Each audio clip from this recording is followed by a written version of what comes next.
Hey guys, in this video, I'll show you how to get Microsoft Authenticator's 6-digit code. Alright, let's begin.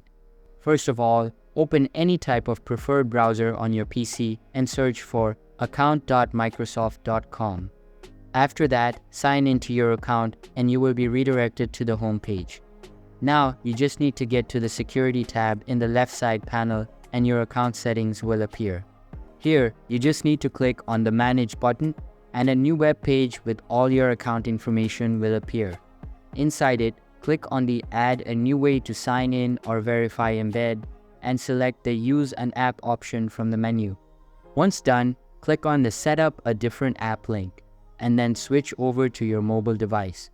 On your mobile phone, open the Authenticator app and tap on the plus icon at top right corner. Inside it, tap on the last option and then scan the QR code that is being displayed on your screen. Once done, you will have the 6-digit code available for your account. So that's basically how you can get Microsoft Authenticator's 6-digit code. And that's it for this video. If you find this helpful, consider subscribing and giving this a big thumbs up. Thanks.